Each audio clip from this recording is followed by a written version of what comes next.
Bertemu lagi dengan saya di channel Dan Sciences. Untuk pertemuan kali ini kita akan membahas tentang struktur dramatis. Struktur dramatis ini dalam sebuah kekaryaan, baik karya tari tradisional, kreasi baru, kemudian modern dance, tari kontemporer, bahkan drama tari, ini sangat penting dan tentunya ada dalam setiap genre tari tersebut.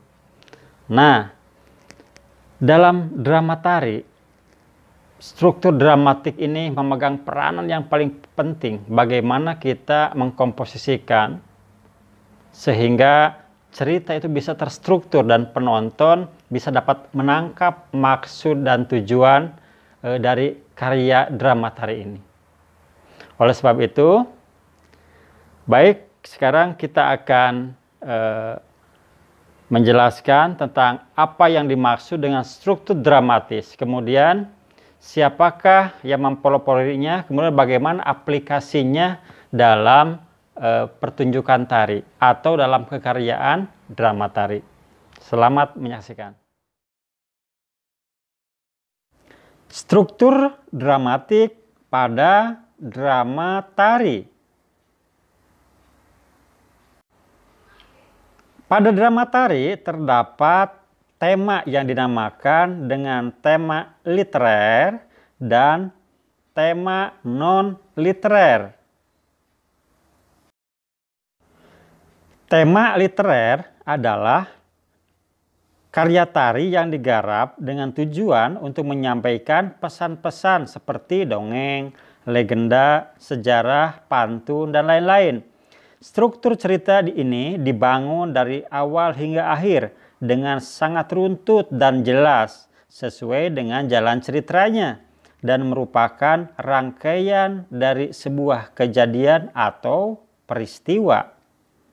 Kemudian yang disebut dengan tema non-literer adalah karya tari yang semata-mata diolah berdasarkan penjelajahan dan penggarapan keindahan unsur gerak, ruang, waktu, dan tenaga. Gagasannya tersusun dari pengolahan gerak yang menyajikan kesan kedalaman. Sebuah karya drama tari yang mempunyai cerita literer pasti memerlukan sebuah proses yang harus ditempuh supaya menjadi pertunjukan yang baik. Hal ini penting karena karya tari tidak mungkin dikatakan runtuh secara struktur tanpa ada proses dengan mengkaitkannya dengan struktur dramatik. Sebenarnya pada karya tari ataupun karya teater, karya musik yang menggunakan cerita literer biasanya menggunakan konsep struktur. Artinya tidak bisa dilepaskan dari unsur-unsur struktur dramatik yang menjadi faktor utama pembentuk cerita. Setiap tari yang berbasis drama memiliki unsur yang saling berkaitan satu dengan lainnya dan membentuk suatu kesatuan yang kemudian disebut sebagai struktur dramatis. Struktur, menurut Kamus Besar Bahasa Indonesia, memiliki definisi: satu adalah cara sesuatu disusun atau dibangun, susunan atau bangunan. Kedua adalah disusun dengan pola lantai tertentu. Kemudian yang ketiga, pengaturan unsur atau bagian suatu benda. Dan yang keempat adalah ketentuan unsur-unsur dari suatu benda.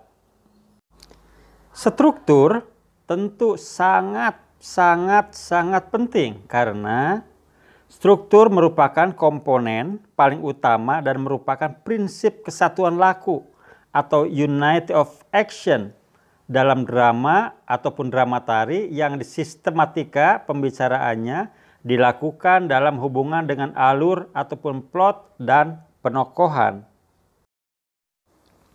Struktur dalam drama tari ibarat sebuah bangunan. Struktur dramatik sebagai hubungan unsur-unsur pembentuk dalam susunan keseluruhan. Struktur dalam drama ataupun drama tari dapat diibaratkan sebagai sebuah bangunan yang terbentuk dari unsur-unsur yang saling berkaitan satu sama lainnya Unsur-unsur tersebut terdiri dari ada alur, ada tokoh, ada penokohan, latar, tema, dan amanat. Berdasarkan pendapat ahli tersebut, secara umum struktur dramatik dapat diartikan sebagai sebuah bangunan unsur yang membangun kesatuan laku yang menggerakkan cerita. Teori rangkaian alur untuk menggambarkan tangga dramatik ini menggunakan piramida Freytag atau Gustav Freytag. Menggambarkan struktur dramatik mengikuti elemen-elemen dan menempatkannya dalam adegan-adegan lakon sesuai laku dramatik yang dikandungnya. Struktur dramatik yang dikemukakan Freytag ini dikenal pula dengan Freytag Dramatic Action atau Freytag's Pyramid. Adapun bagian-bagian struktur dramatik Freytag adalah sebagai berikut. Yang pertama disebut dengan eksposisi atau exposition. Eksposisi adalah penggambaran awal dari sebuah lakon berisi tentang perkenalan karakter dan masalah yang akan digulirkan. Kemudian yang kedua adalah penanjakan atau raising action.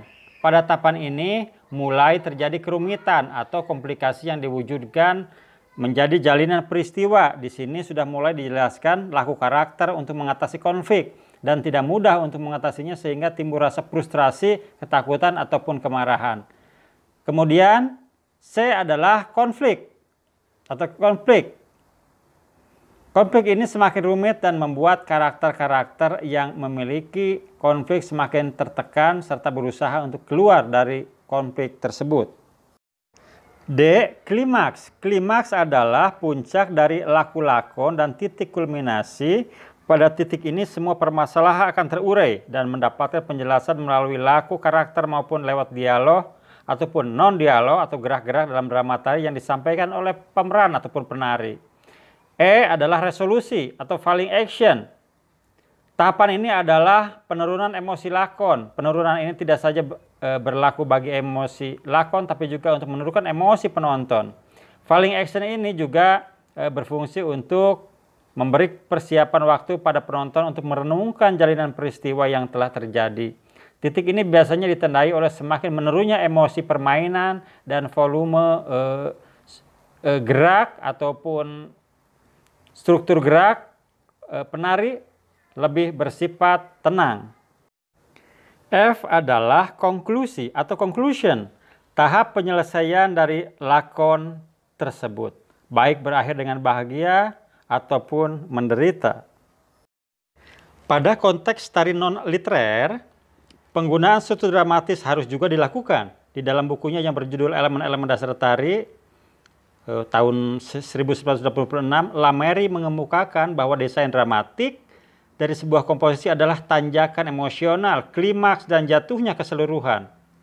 Dalam menggarap sebuah tari, baik tunggal maupun kelompok harus memperhatikan struktur dramatik untuk memperoleh keutuhan dalam garapan.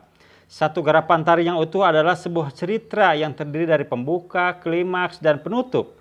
Dari pembuka menuju klimaks mengalami perkembangan dan dari klimaks menuju penutup mengalami penurunan.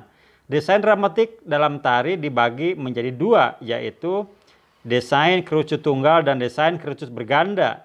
Desain kerucut tunggal merupakan teori yang dikemukakan oleh Bliss Perry dalam menggarap drama. Dalam teori ini diibaratkan seperti orang yang sedang mendaki gunung, di mana ketika akan mendaki seseorang memerlukan kekuatan yang sangat besar untuk menanjak. Perjalanan naik tersebut mengakibatkan perjalanan melambat sehingga pada akhirnya dengan semangat dan emosi penuh akan sampai pada puncak gunung yang merupakan klimaks. Setelah mencapai puncak atau klimaks, ia akan turun dengan tenaga yang mengendur dan perjalanan akan lebih cepat hingga sampai pada titik dasar. Dengan mencapai titik dasar menandakan bahwa perjalanan penurunan gunung telah selesai. Nah, desain kerucut tunggal bentuknya seperti ini ya. Jadi seperti naik gunung. Itu ada exposition-nya dulu, penanjakan, rising action-nya dulu. Menuju konflik, kemudian ada klimaks paling atas, kemudian ada falling action, kemudian ada conclusion. Jadi seperti gunung, jadi desain kerucut tunggal. Nah, kalau desain kerucut berganda bentuknya seperti ini. Ya, jadi seperti gunung, tapi gunungnya ada dua. Jadi di situ ada klimaks berganda. Desain kerucut berganda biasanya cocok digunakan untuk drama tari, sedangkan desain kerucut tunggal cocok digunakan untuk penggarapan tari tunggal atau tema non-literer. Dalam menentukan desain dramatik, sebuah karya tari dapat dibantu dengan mengamati gerak, desain atas, desain lantai atau floor design, dan juga musik sebagai komposisi tari. Untuk membangun desain dramatik yang utuh, tanjakan emosional tidak hanya ditentukan atau ditekankan pada garapan tari sebagai sebuah yang harus diperhatikan dan dibantu oleh para penari agar secara utuh desain dramatik yang diinginkan dapat tersampaikan. Pada komposisi tari, struktur dramatik sangat penting untuk diterapkan baik dalam tema literer maupun tema non-literer, sehingga tema atau cerita pada karya tari mempunyai alur dan tidak membosankan. Pada tema-tema tari kekinian atau kontemporer, biasanya tema yang digunakan adalah tema non-literer dengan mengeksplorasi segala kemungkinan yang bisa dilakukan tubuh dengan mengkomposisikan elemen tari lainnya. Penggunaan yang tepat pada struktur dramatik dari tema tari akan membantu penonton untuk lebih memahami teks tari yang diekspresikan melalui sistem gerak, sehingga kedalaman makna atau isi dari sebuah tarian akan terasa dan difahami penontonnya. Nah, cerita dalam drama tari biasanya kita bersumbernya pada cerita-cerita, pertama itu legenda ya, karena di Nusantara ini banyak sekali legenda. Kemudian cerita-cerita pantun itu juga ada. Kemudian ada cerita tentang sejarah juga ada ya. Tapi menurut saya bahwa cerita sejarah terutama yaitu harus sangat hati-hati ketika kita membuat struktur dramatisnya ya, karena ini berbau sejarah, jadi memang harus fakta gitu ya, harus ada fakta di situ. Kita harus betul-betul mengeksplorasi naskah segala macam sehingga ini betul-betul kekaryaan tari yang berbasis kepada sejarah. Namun kadang-kadang sejarah ini juga adalah versi ya, terutama sebagai contoh dalam sejarah Sunda itu versinya sangat banyak. Sebagai contoh, kalau dalam cerita atau dalam sejarah Sunda tentang perang Bubat begitu ya, maka ini sangat versi sekali ya. Ada versi Jawanya bahkan gitu ya, kemudian ada versi Sundanya juga berbeda-bedanya. Itu tergantung kita mau mengambil versi yang mana ya. Itu membutuhkan kejembaran hati kita sehingga penonton bisa menerima tentang karya drama tari ini.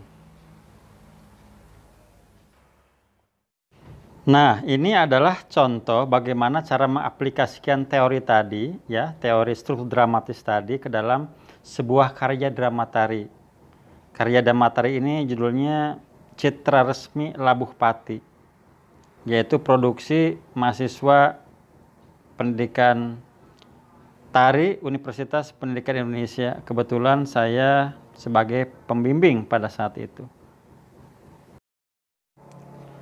Diawali ringkasan ceritanya adalah pertama itu tersiarnya kecantikan Putri Citra Resmi sebagai putri dari Prabu Linggabuana, Raja Sunda Galuh, yang terdengar di telinga Raja Majapahit Prabu Hayam Wuruk, dan diakhiri dengan adegan Putri Citra Resmi yang mengakhiri hidupnya dengan bunuh diri atau labuh pati karena kedua orang tua serta pasukan pengiringnya dibunuh oleh pasukan Majapahit yang dipimpin oleh Patih Gajah Mada.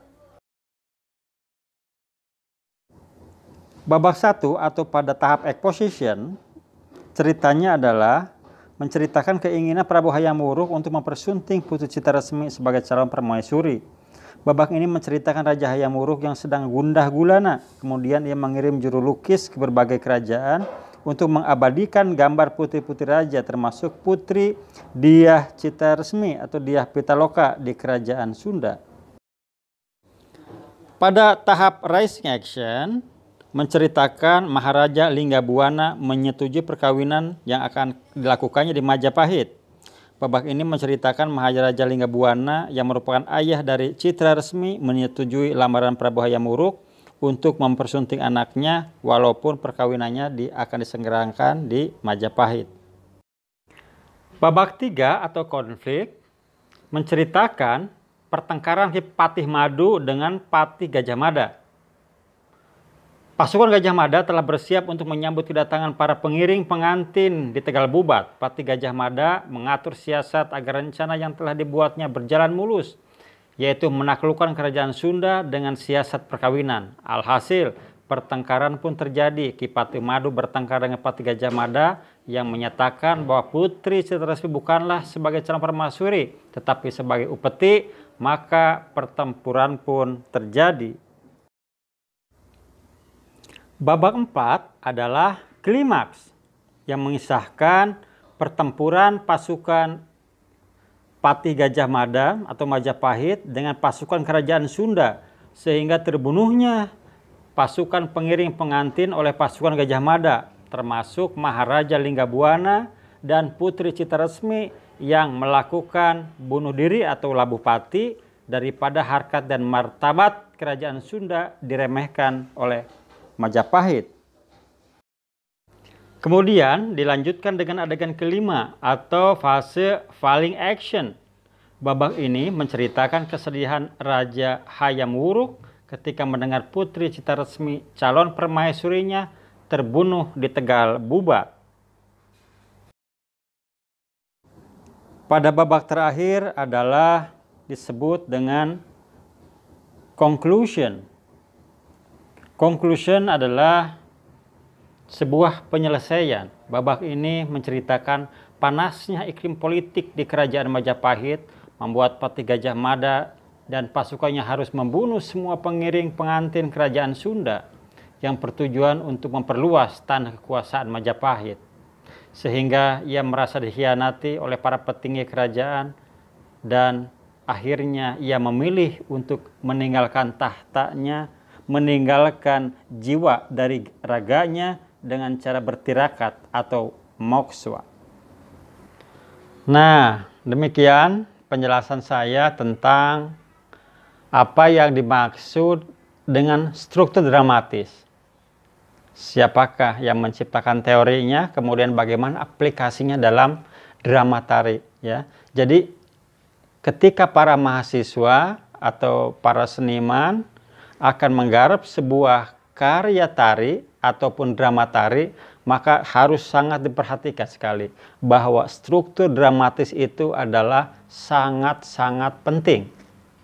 Ya, nantinya akan menjelaskan karya ini, kemudian disitulah akan ada sebuah nilai di dalamnya. Karena dalam karyaan tari itu ada bentuk, ada teknik, ada isi. Ya. Ketiga itu harus nampak jelas. Maka di struktur dramatik inilah salah satunya karya ini akan terbangun menjadi karya drama tari yang baik. Terima kasih. Kita akan ketemu lagi di channel berikutnya. Selamat sore.